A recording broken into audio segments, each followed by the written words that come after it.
Hi Kannada ವೇದ YouTube ಚಾನಲ್ಗೆ ಎಲ್ಲ ಅಭ್ಯರ್ಥಿಗಳಿಗೆ ವಿದ್ಯಾರ್ಥಿನಿಯರಿಗೆ ಸ್ವಾಗತ ಅಂತ ಹೇಳ್ತಾ ಶಾಲಾ ಶಿಕ್ಷಣ ಇಲಾಖೆ ಕಡೆಯಿಂದ ಕೇಂದ್ರೀಕೃತ ದಾಖಲಾತಿ ಘಟಕ ಶಾಲಾ ಶಿಕ್ಷಣ ಇಲಾಖೆ ಕಡೆಯಿಂದ ಆಗಸ್ಟ್ 25, 2026ಕ್ಕೆ ಮಾಹಿತಿನ ಕೊಟ್ಟಿದ್ದಾರೆ. ಏನಂತ ಹೇಳಿದ್ರೆ ಶಾಲಾ ಶಿಕ್ಷಣ ಇಲಾಖೆ ಕಡೆಯಿಂದ ಏನು ವಿವಿಧ ಹುದ್ದೆಗಳಿಗೆ ಅಪ್ಲಿಕೇಶನ್ ಆಹ್ವಾನ ಮಾಡಿದಾರಲ್ಲ, ಅಂದ್ರೆ HSTR, GPSTR, ನಂತರ PSTR ಹುದ್ದೆಗಳಿಗೆ ಸ್ಪರ್ಧಾತ್ಮಕ ಕಾಂಪಿಟೇಟಿವ್ ಎಕ್ಸಾಮ್ ಅನ್ನು ಮಾಡ್ತೀವಿ ಅಂತ ಮಾಹಿತಿನ ಕೊಟ್ಟಿದಾರಲ್ಲ, ಆ ಪ್ರಕಾರ ಅಪ್ಲಿಕೇಶನ್ಗಳನ್ನು ಕೂಡ ಕರೆದಿದ್ದಾರೆ ಅಂತ ಹೇಳ್ಬೋದು. ಅಧಿಸೂಚನೆ ಕೂಡ ಪ್ರಕಟ ಮಾಡಿದರೆ ಅದನ್ನೆಲ್ಲ ಸರಿಯಾಗಿ ಓದ್ಕೊಳ್ಳಿ, ಅರ್ಥ ಮಾಡ್ಕೊಳ್ಳಿ ಅಂತ ಹೇಳಿದ್ರು. ಸೊ ಆ ಪ್ರಕಾರದಲ್ಲಿ ಅಭ್ಯರ್ಥಿಗಳಿಗೆ ಕೆಲವೊಂದು ಪ್ರಶ್ನೆಗಳು, ಡೌಟ್ಸ್ಗಳು ಕೂಡ ಬರ್ತಿದ್ದಾವೆ. ಅದನ್ನ ಕ್ಲಿಯರ್ ಮಾಡುವಂತ ಉದ್ದೇಶದಿಂದ ಹೆಚ್ಚಿಗೆ ಪ್ರಶ್ನೆಗಳು ಬರ್ತಿದಾವಲ್ಲ, ಅದ್ರ ಬಗ್ಗೆ ಆನ್ಸರ್ ಅನ್ನ ಇಲಾಖೆ ಕಡೆಯಿಂದ ಇವಾಗ ಸ್ಪಷ್ಟನೆ ಕೊಟ್ಟಿದ್ದಾರೆ. ಪ್ರಶ್ನೆಗಳು ಉತ್ತರ ಅಂತ ಮಾಹಿತಿನ ಕೊಟ್ಟಿದ್ದಾರೆ. ಸೊ ಕಂಪ್ಲೀಟ್ ಆಗಿ ಕೆಲವೊಂದು ಪ್ರಶ್ನೆಗಳು ಆನ್ಸರ್ ಕೊಟ್ಟಿದ್ದಾರೆ. ಅದ್ರ ಬಗ್ಗೆ ಮಾಹಿತಿನ ತಿಳ್ಕೊಂಬರೋಣ.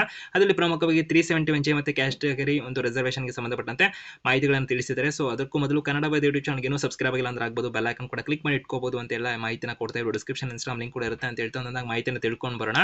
ಸೊ ಮೊದಲ ಒಂದು ಪ್ರಶ್ನೆ ನೋಡುವಂತಂದ್ರೆ 371J ಮೀಸಲಾತಿ ಇರತಕ್ಕಂಥ ಕಲ್ಯಾಣ ಕರ್ನಾಟಕದ ಅಭ್ಯರ್ಥಿಗಳಿಗೆ ಪ್ರತ್ಯೇಕ ಅಂದ್ರೆ ಸಪರೇಟ್ ಆಗಿ ಎಕ್ಸಾಮ್ ನ ನಡೆಸಲಾಗ್ತದೆ ಅಂತ ಒಂದು ಕ್ವಶನ್ ಇಲ್ಲ ಅಭ್ಯರ್ಥಿಗಳಲ್ಲಿ ಕೂಡ ಇತ್ತು. ಆನ್ಸರ್ ಬಂದ್ಬಿಟ್ಟು ಹೌದು ಅಂತ ಮಾಹಿತಿನ ಕೊಟ್ಟಿದ್ದಾರೆ. ಈ ಮೀಸಲಾತಿ ಇರುವ ಜಿಲ್ಲಾ ವಿಭಾಗೀಯ ಆಯ್ಕೆ ಪ್ರಾಧಿಕಾರಗಳು ಹೊರಡಿಸಿರ್ತಕ್ಕಂಥ ನೇಮಕಾತಿ ಅಧಿಸೂಚನೆಗಳಲ್ಲಿ ಇದನ್ನ ಸ್ಪಷ್ಟವಾಗಿ ಕೂಡ ತಿಳಿಸಿದೀವಿ ಅಂತ ಹೇಳಿದರೆ. ಪ್ರತ್ಯೇಕ ವೇಳಾಪಟ್ಟಿಯನ್ನು ಕೂಡ ನೀಡಲಾಗಿದೆ ಅಂತ ಕೂಡ ಹೇಳಿದರೆ. ಅದನ್ನ ನೀವು ನೋಡ್ಕೋಬೇಕಿರುತ್ತೆ. ಅದು ನೋಟಿಫಿಕೇಶನ್ ಇರುತ್ತಲ್ಲ, ಅದರಲ್ಲಿ ನೀವು ನೋಡ್ಕೊಬೇಕಿರುತ್ತೆ ಸರಿಯಾಗಿ. ನಂತರ ಎರಡನೇ ಒಂದು ಪ್ರಶ್ನೆ, 371J ಮೀಸಲಾತಿ ಇರುವ ಕಲ್ಯಾಣ ಕರ್ನಾಟಕ ಅಭ್ಯರ್ಥಿಗಳಿಗೆ ಪ್ರತ್ಯೇಕ ಪರೀಕ್ಷೆಯನ್ನು ರಾಜ್ಯದ ಎಲ್ಲಾ ಜಿಲ್ಲೆಗಳಲ್ಲಿ ನಡೆಸಲಾಗ್ತದೆಯೇ ಅಂತ ಕೊಟ್ಟಿದ್ದಾರೆ. ಇಲ್ಲ ಅಂತ ಹೇಳಿದರೆ ಈ ಮೀಸಲಾತಿ ಇರತಕ್ಕಂಥ ಜಿಲ್ಲೆಗಳಲ್ಲಿ ಮಾತ್ರ ಈ ಪರೀಕ್ಷೆನ ನಡೆಸ್ತೀವಿ ಅಂತಕ್ಕಂಥ ಮಾಹಿತಿನ ತಿಳಿಸ್ಕೊಟ್ಟಿದ್ದಾರೆ. ಅರ್ಥ ಆಗಿದೆ ಅಂತ ಅನ್ಕೊಂಡಿದ್ದೇನೆ.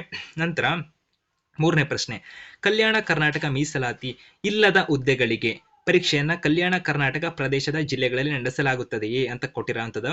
ಸೊ ಹೌದು ಅಂತ ಹೇಳಿದರೆ ಕಲ್ಯಾಣ ಕರ್ನಾಟಕ ಜಿಲ್ಲೆಗಳನ್ನು ಒಳಗೊಂಡು ರಾಜ್ಯದ ಎಲ್ಲಾ ಜಿಲ್ಲಾ ಕೇಂದ್ರಗಳಲ್ಲಿ ಪರೀಕ್ಷೆ ಒಂದನ್ನು ನಡೆಸಲಾಗ್ತದೆ ಅಂತ ಮಾಹಿತಿಯನ್ನು ಕೊಟ್ಟಿದ್ದಾರೆ. ಅಂದ್ರೆ ಕಲ್ಯಾಣ ಕರ್ನಾಟಕ ಮೀಸಲಾತಿ ಇಲ್ಲದ ಹುದ್ದೆಗಳು, ಸೊ ಇವಾಗ ಕಲ್ಯಾಣ ಕರ್ನಾಟಕದ ಒಂದು ರಿಸರ್ವೇಷನ್ ಇರುತ್ತಲ್ಲ ಅದು ಇರೋದಿಲ್ಲ. ಸೊ ಆ ಒಂದು ಹುದ್ದೆಗಳಿರುತ್ತಲ್ಲ ಜಾಬ್, ಅದಕ್ಕೆ ಒಂದು ಕಲ್ಯಾಣ ಕರ್ನಾಟಕ ಪ್ರದೇಶದ ಜಿಲ್ಲೆಗಳಲ್ಲಿ ಜಾಬ್ ನಡೆಸ್ತಿರೋ ಪರೀಕ್ಷೆ ಅನ್ನೋದಕ್ಕೆ ಹೌದು ಅಂತ ಮಾಹಿತಿನ ಕೊಟ್ಟು, ಸೊ ಅದಕ್ಕೆ ಸಂಬಂಧಪಟ್ಟಂತೆ ಆನ್ಸರ್ ಕೊಟ್ಟಿದ್ದಾರೆ. ನಂತರ ನಾಲ್ಕನೇ ನೋಡುವಂತಂದ್ರೆ ಕಲ್ಯಾಣ ಕರ್ನಾಟಕ ಮೀಸಲಾತಿ ಕ್ಲೈಮ್ ಮಾಡುವ ಅಭ್ಯರ್ಥಿಗಳು ಪ್ರತ್ಯೇಕವಾಗಿ 2 ಅರ್ಜಿಗಳನ್ನ ಸಲ್ಲಿಸಬೇಕೆ ಅಂತ ಕೊಟ್ಟಿದ್ದಾರೆ. ಸೊ ಇಲ್ಲ ಅಂತ ಹೇಳಿದ್ದಾರೆ. ಸೊ ಒಂದೇ ಅರ್ಜಿಯಲ್ಲಿ PST, ನಂತರ PET, GPT, CST, AM ಕೇಡರುಗಳ ಹುದ್ದೆಗಳಿಗೆ ಅವರವರ ವಿದ್ಯಾರ್ಹತೆಯ ಆಧಾರದಲ್ಲಿ ಎಲ್ಲಾ ವಿಧಗಳ ಮೀಸಲಾತಿಗೆ ಅರ್ಹತೆ ಇದ್ದಲ್ಲಿ, ಅಂದ್ರೆ ಎಲ್ಲದಕ್ಕೂ ಎಲಿಜಿಬಲ್ ಇದ್ದಾನೆ ಅವನು, ಸೊ ಇವಾಗ ಆ ಸಂದರ್ಭದಲ್ಲಿ ಅವುಗಳನ್ನ ಕ್ಲೈಮ್ ಮಾಡಿ ಅರ್ಜಿ ಸಲ್ಲಿಸಬಹುದಾಗಿದೆ. ಸೊ ಒಬ್ಬ ಅಭ್ಯರ್ಥಿಗೆ ಒಂದು ಅರ್ಜಿ ಸಲ್ಲಿಸಲು ಮಾತ್ರ ಅವಕಾಶ ಇದೆ ಅಂತ ಮಾಹಿತಿನ ಕೊಟ್ಟಿದ್ದಾರೆ. ಸೊ ಇದನ್ನ ಸರಿಯಾಗಿ ಅರ್ಥ ಮಾಡ್ಕೊಳ್ಳಿ. ಎಲ್ಲ ಅಭ್ಯರ್ಥಿಗಳು ಕೂಡ ನೀವು ಯಾವುದಕ್ಕೆ ಎಲಿಜಿಬಲ್ ಇದ್ರು ಏನೇ ಆದ್ರೂ ಕೂಡ ಸೊ 2 ಅಪ್ಲಿಕೇಶನ್ ಹಾಕಕ್ಕೆ ಹೋಗಬೇಡಿ. ನೀವು ಒಂದೇ ಅಪ್ಲಿಕೇಶನ್ ಹಾಕ್ತಿರ್ತಿಲ್ಲ, ರಿಜಿಸ್ಟರ್ ಆಗಿರ್ತಿಲ್ಲ, ಅದರಲ್ಲೇ ಕೂಡ ಇದೆಲ್ಲನೂ ಕೂಡ ಅಪ್ಲಿಕೇಶನ್ ಸೆಲೆಕ್ಟ್ ಮಾಡ್ಕೋಬಹುದಾಗಿರುತ್ತೆ. ಅರ್ಥ ಆಗ್ತಿದೆ ಅಂತ ಅನ್ಕೊಂಡಿದ್ದೀನಿ. ಈ ತಪ್ಪುಗಳನ್ನು ಮಾಡ್ಕೊಂಡು ಆಮೇಲೆ ಅಪ್ಲಿಕೇಶನ್ ರಿಜೆಕ್ಟ್ ಮಾಡಿಬಿಡ್ತಾರೆ. ಸೊ ಅರ್ಥ ಮಾಡ್ಕೊಳ್ಳಿ ಸರಿಗೆ. ಆದಷ್ಟು ನಿಮ್ಮ ಸ್ನೇಹಿತರುಗಳಿಗೆ ವಿಡಿಯೋ ಶೇರ್ ಮಾಡಿ ಕೂಡ ಮಾಹಿತಿನ ತಲುಪಿಸಿ. ಕಲ್ಯಾಣ ಕರ್ನಾಟಕ ಅಂದ್ರೆ ಶಿಕ್ಷಕ ಹುದ್ದೆ ಆಕಾಂಕ್ಷಿ ಇರ್ತಾರಲ್ಲ ಅವರಿಗೆಲ್ಲ ವಿಡಿಯೋ ಶೇರ್ ಮಾಡಿ. ಕಲ್ಯಾಣ ಕರ್ನಾಟಕ ಮೀಸಲಾತಿ ಇರುವ ಹುದ್ದೆಗಳಿಗೆ ಅರ್ಜಿ ಸಲ್ಲಿಸುವವರು ಪ್ರತ್ಯೇಕವಾದ ಶುಲ್ಕವನ್ನ ಪಾವತಿಸಬೇಕೆ? ಹೌದು ಅಂತ ಮಾಹಿತಿನ ಕೊಟ್ಟಿದ್ದಾರೆ. ಸೊ ಪ್ರತ್ಯೇಕ ಪರೀಕ್ಷೆಯನ್ನ ನಡೆಸುವುದರಿಂದ, ಇವರಿಗೆ ಸಪರೇಟ್ ಆಗಿ ಎಕ್ಸಾಮ್ ಕೂಡ ನಡೆಸುವುದರಿಂದ ಕಲ್ಯಾಣ ಕರ್ನಾಟಕೇತರ ಪ್ರದೇಶಗಳ ಹುದ್ದೆಗಳಿಗೆ ಶುಲ್ಕವನ್ನ ಪಾವತಿಸಿದಂತೆಯೇ ಅದೇ ದರದಲ್ಲಿ ಈ ಪರೀಕ್ಷೆಗೂ ಕೂಡ ಶುಲ್ಕವನ್ನ ಪಾವತಿ ಮಾಡಬೇಕು ಅಂತ ಹೇಳಿದ್ದಾರೆ. ಸೊ ಯಾಕಂದ್ರೆ 2 ಎಕ್ಸಾಮ್ ಕೊಡ್ತೀವಿ ಅಂತ ಎರಡು ಶುಲ್ಕವನ್ನ ಪೇ ಮಾಡಬೇಕು ಅಂತ ಹೇಳಿದ್ದಾರೆ ಆ ಲೆಕ್ಕದಲ್ಲಿ. ಕಲ್ಯಾಣ ಕರ್ನಾಟಕದ ಪ್ರದೇಶದ 6ನೇ ಪ್ರಶ್ನೆ, ಕಲ್ಯಾಣ ಕರ್ನಾಟಕ ಪ್ರದೇಶದ ಮೀಸಲಾತಿ ಇರುವ ಹುದ್ದೆಗಳಿಗೆ ಆ ಪ್ರದೇಶದಲ್ಲದವರು ಅರ್ಜಿ ಸಲ್ಲಿಸಬಹುದೇ ಅಂತ ಮಾಹಿತಿನ ಕೊಟ್ಟಿದ್ರೆ ಅರ್ಥ ಮಾಡ್ಕೊಳ್ಳಿ. ಕಲ್ಯಾಣ ಕರ್ನಾಟಕ ಪ್ರದೇಶದ ಮೀಸಲಾತಿ ಇರುವ ಹುದ್ದೆಗಳು ಇರ್ತಾವಲ್ಲ, ಅದಕ್ಕೆ ಆ ಪ್ರದೇಶದಲ್ಲದೆ ಇರತಕ್ಕಂಥವ್ರು ಅಪ್ಲಿಕೇಶನ್ ಹಾಕ್ಬೋದು. ಅಧಿಕೃತ RD ನಂಬರ್ ಅನ್ನ ಹೊಂದಿರುವ 371J ಮೀಸಲಾತಿ ಪ್ರಮಾಣ ಪತ್ರವನ್ನು ಹೊಂದಿರುವವರು ಮಾತ್ರ ಅರ್ಜಿ ಸಲ್ಲಿಸಬಹುದು. ಸೊ ಅಂದ್ರೆ ಯಾರ ಹತ್ರ ಒಂದು ಅಫಿಷಿಯಲ್ ಆಗಿರತಕ್ಕಂಥ ಒಂದು 371J ರಿಸರ್ವೇಷನ್ ಇರುತ್ತಲ್ಲ, ಸೊ ಅವ್ರು ಅಪ್ಲಿಕೇಶನ್ ಹಾಕ್ಬೋದು. ಆ ನಂಬರ್ ಇರತಕ್ಕಂಥವ್ರು ಅಂತ ಮಾಹಿತಿನ ಕೊಟ್ಟಿದ್ದಾರೆ. 7ನೇ ನೋಡಿದ್ರೆ ಕಲ್ಯಾಣ ಕರ್ನಾಟಕ ಮೀಸಲಾತಿ ಇರುವ ಹುದ್ದೆಗಳಿಗೆ ಅರ್ಜಿ ಸಲ್ಲಿಸಿದವರಿಗೆ ನಡೆಸುವ ಪರೀಕ್ಷೆ ಪ್ರತ್ಯೇಕ ಪ್ರವೇಶ ಪತ್ರವನ್ನ ನೀಡಲಾಗ್ತಿದೆ. ಹಾಲ್ ಟಿಕೆಟ್ ಕೊಡ್ತೀರಾ ಸಪರೇಟ್ ಆಗಿ ಅಂತ ಹೇಳಿದ್ರೆ ಹೌದು ಅಂತ ಮಾಹಿತಿನ ಕೊಟ್ಟಿದ್ದಾರೆ. 2 ಎಕ್ಸಾಮ್ಗೆ 2 ಹಾಲ್ ಟಿಕೆಟ್ ಕೊಡ್ತಾರೆ ಸಪರೇಟ್ ಆಗಿ. ನಂತರ 8ನೇ ಪ್ರಶ್ನೆ, ಅರ್ಜಿದಾರರು ಮತ್ತು ಅವರ, ಇದು ಕ್ಯಾಸ್ಟ್ ಇನ್ಕಮ್ ಸಂಬಂಧಪಟ್ಟಿರೋದು ನೋಡ್ಕೊಳ್ಳಿ ಸಾರಿ, ಅರ್ಜಿದಾರರು ಮತ್ತು ಅವರ ಪತಿ ಬೇರೆ ಬೇರೆ ಜಾತಿಯವರಾಗಿದ್ರೆ ಜಾತಿ ಪ್ರಮಾಣ ಪತ್ರದಲ್ಲಿ ಯಾರ ಜಾತಿನ ನಮೂದಿಸಬೇಕು ಅಂತ ಮಾಹಿತಿನ ಕೊಟ್ಟಿದ್ದಾರೆ. ಈ ಒಂದು ಪ್ರಶ್ನೆ ಸಾಕಷ್ಟು ಒಂದು ಮದುವೆ ಆಗಿರ್ತಕ್ಕಂಥ ಒಂದವ್ರಿಗೆ ಡೌಟ್ಸ್ ಆಗಿತ್ತು, ಒಂದು ಹೆಣ್ಣು ಮಕ್ಕಳಿಗೆ ಅಂತ ಹೇಳ್ಬೋದು. ಸೊ ಆನ್ಸರ್ ಬಂದ್ಬಿಟ್ಟು ಅರ್ಜಿದಾರರ ಜಾತಿ ಹಾಗೂ ಅರ್ಜಿದಾರರ ಮತ್ತು ಅವರ ಪತಿಯ ಆದಾಯದ ಪ್ರಮಾಣ ಪತ್ರವನ್ನು ಪಡೆದುಕೊಳ್ಳಬೇಕು ಅಂತ ಮಾಹಿತಿನಲ್ಲಿ ಕೊಟ್ಟಿದ್ದಾರೆ. ಸೊ ಇದನ್ನ ಕ್ಲಿಯರ್ ಆಗಿ ಅರ್ಥ ಮಾಡ್ಕೊಳ್ಳಿ. ಸೊ ಇಲ್ಲಿ ಕೊಟ್ಟಿರುವಂತದ್ದು, ಸೊ ಇವಾಗ ಅರ್ಜಿದಾರರು ಮತ್ತು ಅವರ ಪತಿ ಬೇರೆ ಬೇರೆ ಜಾತಿ ಆಗಿದ್ದಾರೆ. ಈಗ ಅಪ್ಲಿಕೇಶನ್ ಹಾಕಿರ್ತಾರೆ ಅನ್ಕೊಳ್ಳಿ ಹೆಂಡತಿ, ಸೊ ಅವರ ಒಂದು ಗಂಡ ಬೇರೆ ಬೇರೆ ಜಾತಿ ಆಗಿರ್ತಾರೆ ಅವರಿಬ್ರು. ಸೊ ಇಂಟರ್ ಕ್ಯಾಸ್ಟ್ ಇರುವಂತಹ ಸಂದರ್ಭದಲ್ಲಿ ಜಾತಿ ಪ್ರಮಾಣ ಪತ್ರದಲ್ಲಿ ಯಾರ ಜಾತಿನ ಕನ್ಸಿಡರ್ ಮಾಡಬೇಕು, ನಮೂದಿಸಬೇಕು, ಮೆನ್ಷನ್ ಮಾಡಬೇಕು ಅಂತೆಲ್ಲ ಡೌಟ್ ಇತ್ತು. ಸೊ ಆ ಸಂದರ್ಭದಲ್ಲಿ ಏನಂದ್ರೆ ಅಪ್ಲಿಕೇಶನ್ ಹಾಕಿರ್ತಕ್ಕಂಥವ್ರು ಜಾತಿ ಹಾಗೂ ಅರ್ಜಿದಾರರು ಅರ್ಜಿದಾರರ ಮತ್ತು ಅವರ ಪತಿಯ ಆದಾಯ ಪ್ರಮಾಣಪತ್ರವನ್ನು ಪಡೆದುಕೊಳ್ಳಬೇಕು ಅಂತ ಮಾಹಿತಿಯಲ್ಲಿ ಕೊಟ್ಟಿದ್ದಾರೆ. ಸೊ ಗಮನಿಸ್ಕೊಳ್ಳಿ ಇದನ್ನ.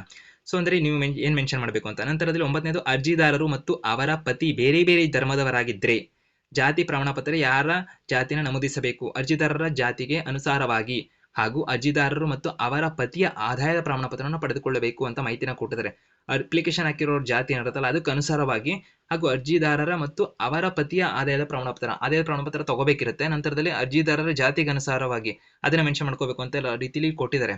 ಸೊ ನಂತರ ರಿಸರ್ವೇಶನ್ ಜಾತಿ RD ನಂಬರ್ ಹಾಕುವಾಗ ತಪ್ಪಾಗಿದೆ. ಕೆಲವರು ಇದನ್ನು ಮಿಸ್ಟೇಕ್ ಮಾಡ್ಕೊಂಡಿರ್ತೀರಿ, ಏನ್ ಮಾಡ್ಬೇಕು ಅಂತ ಇತ್ತಲ್ಲ, ಅದಕ್ಕೆ ಆನ್ಸರ್ ಏನ್ ಕೊಟ್ಟಿದ್ದಾರೆ ಅಂದ್ರೆ ಎಲ್ಲವೂ ಸರಿಯಾಗಿದೆ ಎಂದು ದೃಢಪಡಿಸಿಕೊಂಡ ನಂತರವೇ ತಪ್ಪಾಗಿದ್ದರೆ ಸರಿಪಡಿಸಿಕೊಂಡು ನಂತರ ಸಬ್ಮಿಟ್ ಮಾಡಬೇಕು ಅಂತ ಹೇಳಿದ್ದಾರೆ. ಇವಾಗ ಮಿಸ್ಟೇಕ್ ಮಾಡಿಬಿಟ್ಟಿದೀವಿ, ಸೊ ಅಂಥವ್ರಿಗೆ ಏನಿಲ್ಲಿ ಅವ್ರ ಕ್ಲಾರಿಟಿನ ಕೊಟ್ಟಿಲ್ಲ ಇಲ್ಲಿ. ಸೊ ಈಗ ಸಬ್ಮಿಟ್ ಮಾಡ್ಬೇಕಾದ್ರೆ ಚೆಕ್ ಮಾಡ್ಕೊಳ್ಳಿ ಹಾಗೆ ಅಂತ ಹೇಳಿದ್ದಾರೆ. ಓಕೆ, ಸರಿಪಡಿಸ್ಕೊಂಡು ನಂತರವೇ ಸಬ್ಮಿಟ್ ಮಾಡಿ ಅಂತ. ಬಟ್ ಆದ್ರೆ ಇವಾಗ ಕೆಲವರು ಕೇಳಿರೋದು ತಪ್ಪ ಆಗ್ಬಿಟ್ಟಿದೆ. ಇವಾಗ ಎಡಿಟ್ ಆಪ್ಷನ್ ಕೊಡ್ತಿರಲ್ವಾ ಏನು ಎತ್ತ ಅದ್ರ ಬಗ್ಗೆ ಅವ್ರು ಸ್ಪಷ್ಟನೆ ಕೊಡಬೇಕಿತ್ತು, ಇಲ್ಲಿ ಅದನ್ನು ಸರಿ ಕೊಟ್ಟಿಲ್ಲ. ಬಟ್ ನೆಕ್ಸ್ಟ್ ನೋಡೋಣ ಮುಂದೆ ಏನು ಕೊಡ್ತಾರ ಅಂದ್ಬಿಟ್ಟು. ನಾವು PUC ಅಧ್ಯಯನ ಮಾಡಿರುವುದಿಲ್ಲ, ಡಿಪ್ಲೊಮೊ ಅಥವಾ ಒಂದು JOC ಅಂತ ಮಾಡಿದ್ದೀವಿ, ಕಲಿತು ನಂತರ ಪದವಿ ಹಾಗೂ B.Ed ಕಲಿತಿರ್ತೇವೆ. ಅಂದರೆ ಕೆಲವೊಂದು ವಿದ್ಯಾರ್ಥಿಗಳ ಪ್ರಶ್ನೆ, ಡಿಪ್ಲೊಮೊ ಅಥವಾ JOC ವಿಷಯಗಳಲ್ಲಿ ತಂತ್ರಾಂಶದಲ್ಲಿ ಕಾಣಿಸ್ತಿಲ್ಲ, ಅಂಕಗಳನ್ನು ನಮೂದಿಸುವ ಬಗ್ಗೆ ಹೇಗೆ ಅಂತ ಕೇಳಿದ್ದಾರೆ. ಡಿಪ್ಲೊಮೊ ಅಥವಾ JOCಯನ್ನು ಆಯ್ಕೆ ಮಾಡಿಕೊಂಡು ಕರ್ನಾಟಕ ಏನೇನು ಕೊಟ್ಟಿದಾರಲ್ಲ ವೊಕೇಶನಲ್ ಎಜುಕೇಷನ್ ಬೋರ್ಡ್ ಅನ್ನು ಆಯ್ಕೆ ಮಾಡಿಕೊಂಡು ಅದರಡಿ ಅದರ್ 1 ಅಥವಾ ಅದರ್ 2 ಇತ್ಯಾದಿ ಎಂಬಂತೆ ವಿಷಯವನ್ನ ಆಯ್ಕೆ ಮಾಡಿಕೊಳ್ಬೇಕು ಹಾಗೂ ಅಗತ್ಯ ವಿವರಗಳನ್ನು ಭರ್ತಿ ಮಾಡಬೇಕು ಅಂತ ಮಾಹಿತಿನ ಕೊಟ್ಟಿದ್ದಾರೆ. ಸೊ ಈ ಒಂದು ಸ್ಟೆಪ್ಸ್ ನೀವು ಫಾಲೋ ಮಾಡಬೇಕಿರುತ್ತೆ. ಇನ್ನೊಂದು ಪ್ರಮುಖವಾಗಿ ನಮ್ಮ ಪದವಿಗೆ ಕೆಲವೊಂದು ಅಭ್ಯರ್ಥಿಗಳು ಇದು ಸಮಸ್ಯೆ ಇತ್ತು. ನಮ್ಮ ಪದವಿ ಅಂಕ ಪಟ್ಟಿಯಲ್ಲಿ ಅಂದ್ರೆ ಡಿಗ್ರಿದಾಗಿರ್ಬೋದು B.Ed ಕೆಲವೊಂದರಲ್ಲಿ ಗ್ರೇಡ್ ನಮೂದಿಸಿದರೆ ಗ್ರೇಡ್ ಪಾಯಿಂಟ್ ಅನ್ನು ಅಂಕಗಳನ್ನಾಗಿ ಪರಿವರ್ತಿಸಿ ಹಾಕಬೇಕಾ ಅಥವಾ ಗ್ರೇಡ್ಗಳನ್ನೇ ಹಾಕಬೇಕಾ ಅಂತ ಕೇಳಿದ್ದಾರೆ. ಸೊ ಇಲ್ಲಿ ಗ್ರೇಡ್ ಪಾಯಿಂಟ್ಗಳನ್ನು ಅಂಕಗಳನ್ನಾಗಿ ಪರಿವರ್ತಿಸಿ ತಂತ್ರಾಂಶದಲ್ಲಿ ಅಂದ್ರೆ ಪೋರ್ಟಲ್ ನಲ್ಲಿ ಭರ್ತಿ ಮಾಡಬೇಕು ಅಂತ ಹೇಳಿದ್ರೆ, ಅಂದ್ರೆ ಮಾರ್ಕ್ಸ್ ಕನ್ವರ್ಟ್ ಮಾಡಿ ಅಂತ. ಯಾಕಂದ್ರೆ ಮಾರ್ಕ್ಸ್ ಅನ್ನ ಕಾಮನ್ ಕೊಟ್ಟಿರ್ತಾರೆ, ಗ್ರೇಡ್ ಮೆನ್ಷನ್ ಮಾಡಿರ್ತಾರೆ ಸರಿ ಡೈರೆಕ್ಟ್, ಬಟ್ ಮಾರ್ಕ್ಸ್ ಗಳನ್ನ ಕೌಂಟ್ ಮಾಡಾಕಬೇಕಿರುತ್ತೆ. ಗ್ರೇಡ್ ಪಾಯಿಂಟ್ ಗಳನ್ನ ಅಂಕಗಳನ್ನಾಗಿ ಪರಿವರ್ತಿಸುವ ವಿಧಾನವನ್ನ ಆಯಾ ವಿಶ್ವವಿದ್ಯಾಲಯವು ನೀಡಿರುವ ಅಂಕಪಟ್ಟಿಯಲ್ಲಿ ನೀಡಲಾಗಿರುತ್ತದೆ ಅಥವಾ ವಿಶ್ವವಿದ್ಯಾಲಯದ ವೆಬ್ಸೈಟ್ ನಲ್ಲಿ ನೀಡಲಾಗಿರುತ್ತದೆ. ಅದನ್ನ ಸರಿಯಾಗಿ ಅನುಸರಿಸಿ ಅರ್ಜಿಯನ್ನ ಭರ್ತಿ ಮಾಡಬೇಕು ಅಂತ ಹೇಳಿದರೆ ಸರಿಯಾಗಿ ಇದನ್ನ ಮೆನ್ಷನ್ ಮಾಡ್ಕೊಳ್ಳಿ. ಯಾಕಂದ್ರೆ ಸರಿಯಾಗಿ ಅರ್ಥ ಮಾಡ್ಕೊಂಡು ಇದನ್ನ ಮಾಡಿ ಕೇಳ್ಕೊಂಡು ನಿಮ್ಮ ಒಂದು ಕಾಲೇಜ್ ಪ್ರಿನ್ಸಿಪಲ್ ಆಗಿರ್ಬೋದು, ಟೀಚರ್ಸ್ ಆಗಿರ್ಬೋದು, ಅದನ್ನ ಸರಿಯಾಗಿ ಕೇಳ್ಕೊಂಡು ಸರಿಯಾಗಿ ಕನ್ಫರ್ಮೇಶನ್ ತಗೊಂಡಿದ್ದನ್ನ ಮಾಡಿ. ಯಾಕಂದ್ರೆ ಒಂದೊಂದು ಮಾರ್ಕ್ಸ್ ಕೂಡ ಇಂಪಾರ್ಟೆಂಟ್ ಆಗುತ್ತೆ.